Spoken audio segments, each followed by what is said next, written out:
The FF Plus was part of a delegation of leaders, we understand, that visited the US recently to discuss a whole range of issues to do with the country's laws and many of the other contemporary matters that have made headlines over the past couple of days.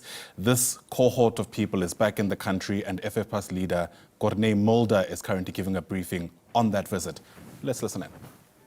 To South Africa and the relationship between the United States and South Africa. We also then were invited. C5 Capital played a role in inviting us to come to Washington. We did not put the delegation together. We were invited in this fashion, and I think it made absolute sense.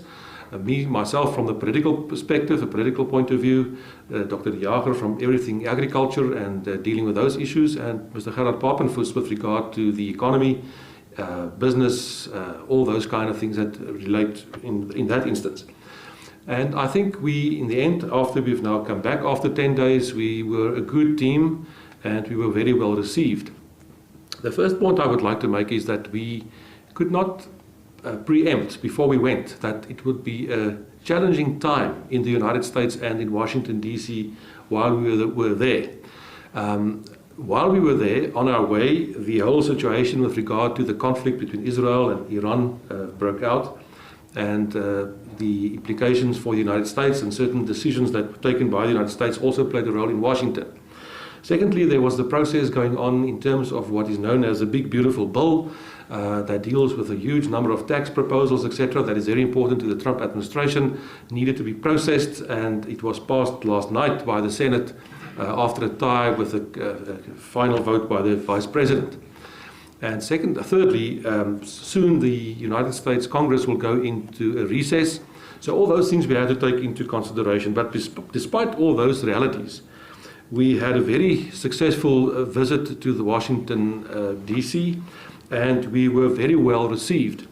And I want to indicate that we had meetings and discussions with different segments and different interests in the capital, the Washington, D.C.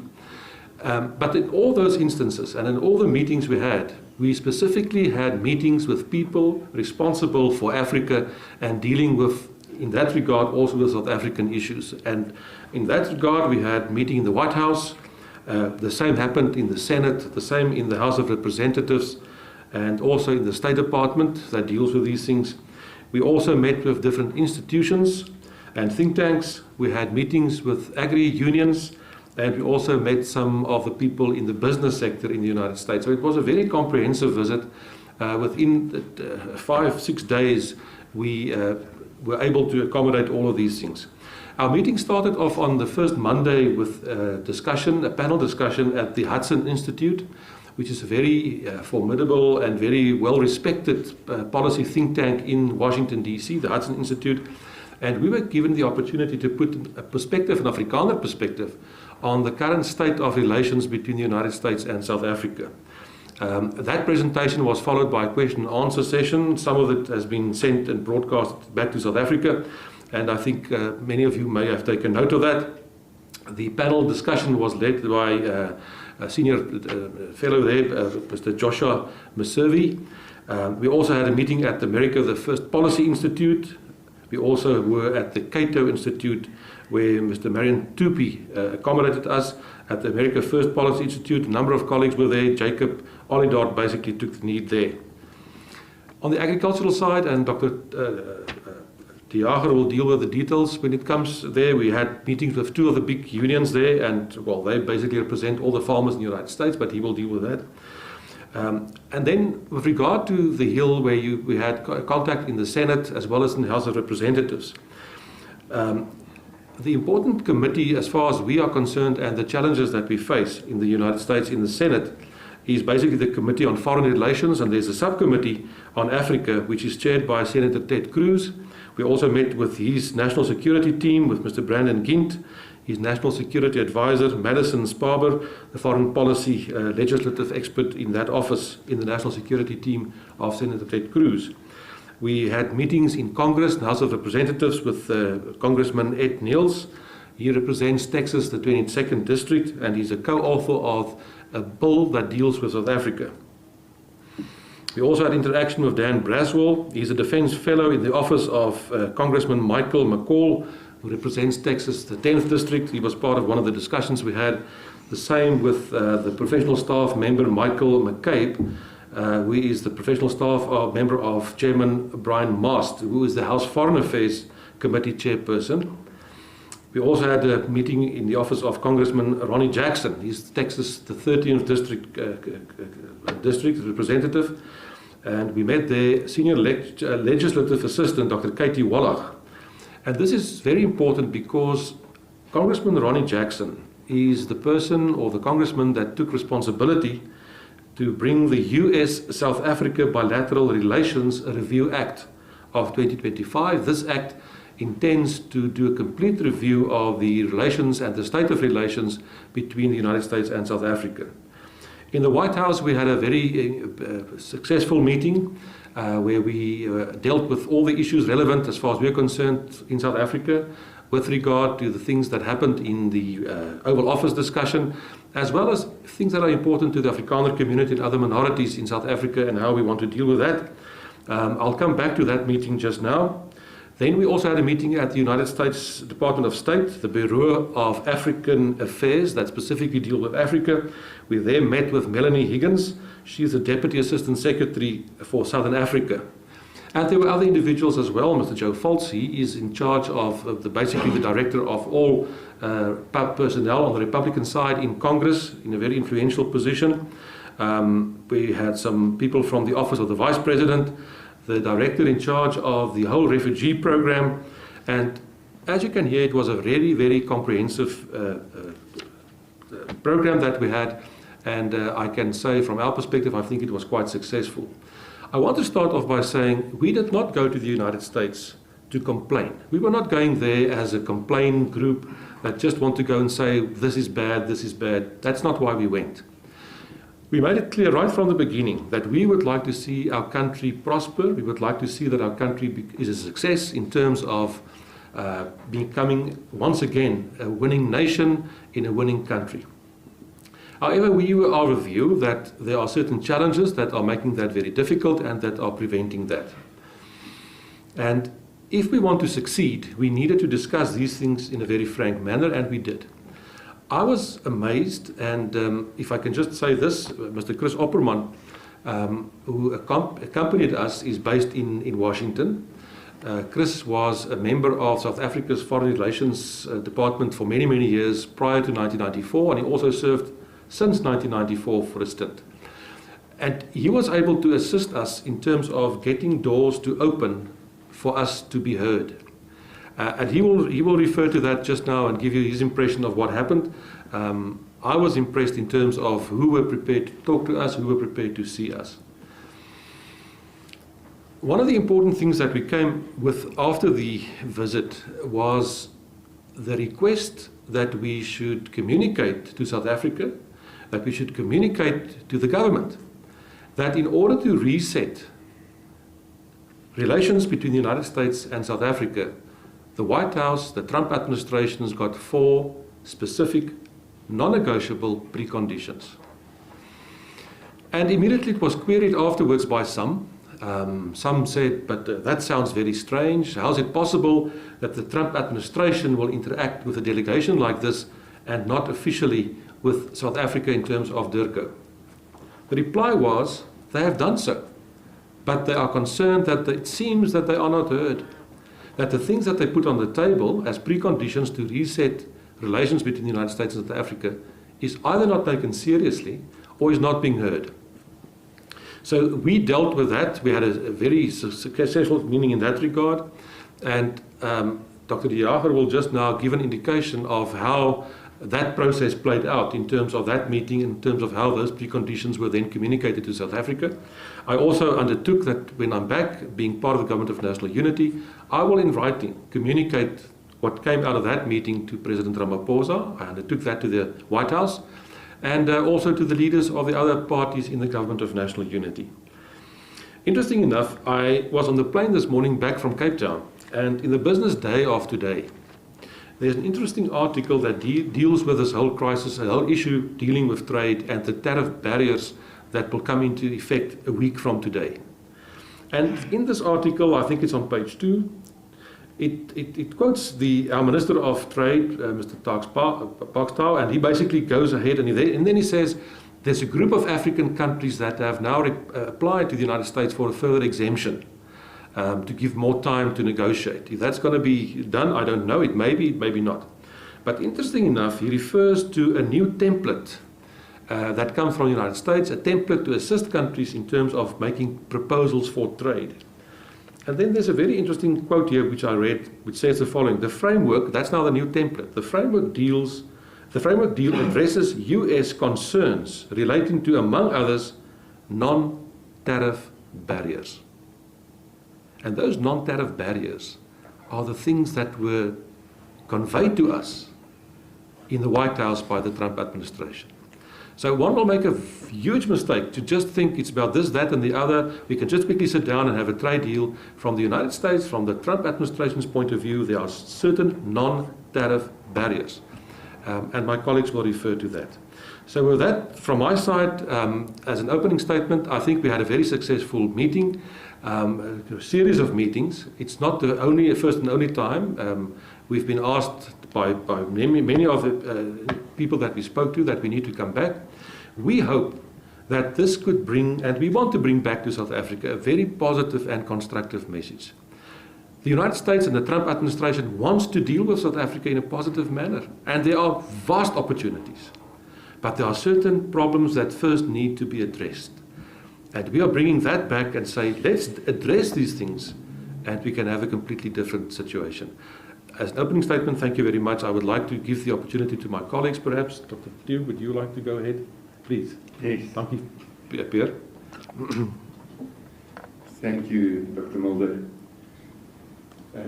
Dr. Mulder already said that before we left from this airport, we made a deal with each other that we are not going there to complain. We are going there with a value proposition, and that value proposition is more or less that the USA's interest is inter alia to keep refugees out of their country, but nothing stops a hungry man. No fence, no river, no sea. There's only one way to stop economic migrants from running elsewhere, also to the United States. And that is to create proper livelihoods in their own countries where they are. The biggest war of our generation on our continent is the war on poverty and hunger. And there's really only one way to win that war. That's by creating wealth. And in Africa, we can do that. There is no sector of the economy of this continent that can create more wealth in a shorter space of time on a broader basis than agriculture can, because we sit with more or less 46% of the world's underutilized agricultural land on this continent. Today we have a network of South African and Zimbabwean farmers of about 4,800 in 44 countries in Africa. And our value proposition is, assist us to do that investment. We do not claim as South African farmers and as Afrikaners that we understand Africa. We know that we do not understand her, but we understand her much, much better than the Chinese or the Dutch or the Brazilians or the Americans or any of the other aggressive investors in the agricultural arena. But what we need to unlock the wealth of this continent and to make a contribution is a policy environment which is conducive to profitable farming. We are gradually losing that even in South Africa. You cannot invest in a country which is threatening to expropriate your property, even at no compensation. You cannot invest in a country where you are not safe, where you have farm attacks and farm murders. You cannot. We need a policy environment which will safeguard investment. We said to them, capital is as shy as a deer. You scare it and it runs. We do not have access to production financing. not even in South Africa anymore. We need that kind of access. There's nowhere in the world where you can grow the agricultural sector without proper access to production financing. And most of production financing hinges on two things: on security, surety or collateral, which is mostly title deeds. You need certainty in property rights. And secondly, you need insurance. You need to be able to safeguard yourself against the risk, because in agriculture your biggest partner is nature itself. And nature can be an uncomfortable partner, especially in an environment as we have in Africa. I also clear it out with my colleagues before we left here, that I want to use this opportunity to put the case of Zimbabwe on the table in the USA. My organization is also the biggest representative of Zimbabwean farmers, both white farmers who lost their land in the fast-track land reform since 2000, and also the Matabele farmers who lost their land, their cattle, and many lives in the Guguriundi massacres of the mid-1980s. But alas, the Americans do not have Zimbabwe on their radar at the moment. They do not even seem to be much interested in the rare earth minerals and other opportunities in Zimbabwe. They said to us in no uncertain terms that the principle is more important than the trade. And the principle is there must be equal citizenship, there must be respect for property rights, and there must be environment in which you can earn dollars in the deep rural areas and create jobs where it is needed most.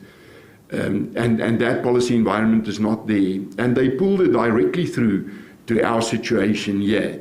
Dr. Mulder said that I would cover this. We sat in the White House and we discussed these conditions to restore the economy in South Africa too. And then all of a sudden, from across the table, they said, we've heard you now.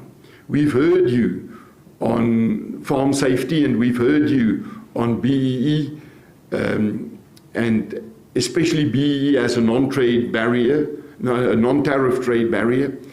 And we heard you on the Expropriation Act. But now you must hear us too. Because it seems as if this voice is not heard in South Africa, not via your embassy and not via the delegation of government. There are these four conditions. The trade relationship with the USA will not be restored until these four conditions have been met. And those are the four conditions Dr. Mulder referred to. I think there's one more important meeting which we need to report on, and that was the meeting with business people. There are these group of business people who have been importing fruits, nuts, juices, a lot of foodstuffs from South Africa. And they say to us basically, the market here is virtually limitless. There are 3 million people here. They have these networks of shops. When they heard that I'm farming subtropical fruits, the guy who sat next to me said to me, I will buy everything you can produce. The market there is very important to us. It is a massive market. And because they pay in dollar, and because of the conditions they have in terms of standards, the moment you have a farm accredited to export to the USA, you create jobs. And this is what we are after.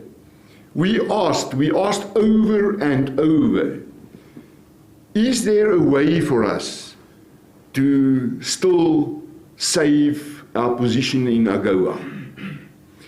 And we seriously got the impression that the bullet is not through the church yet on AGOA.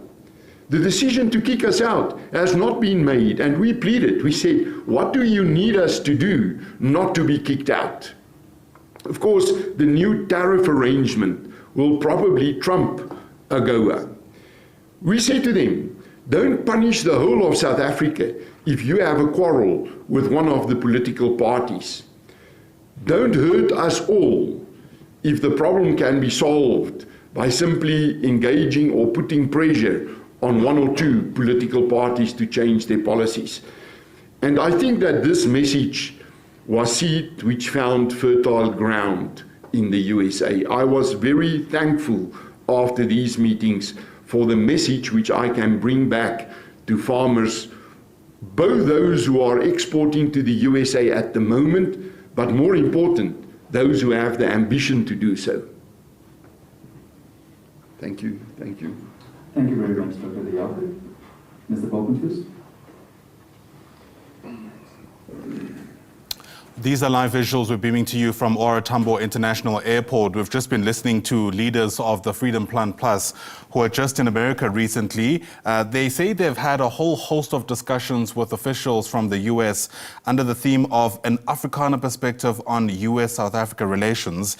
The picture that's really been presented here is that as far as they're concerned, the relationship between the US and South Africa can still be salvaged, but there are 4 preconditions apparently that are needed to be fulfilled by the South African government in order to reset those relations. And it seems a lot of it really comes down to South Africa's redress and transformation laws with the Expropriation Act in sharp focus. The leaders telling us that they didn't go to the US to complain about the country, but they do need a policy environment that makes it conducive for profitable farming.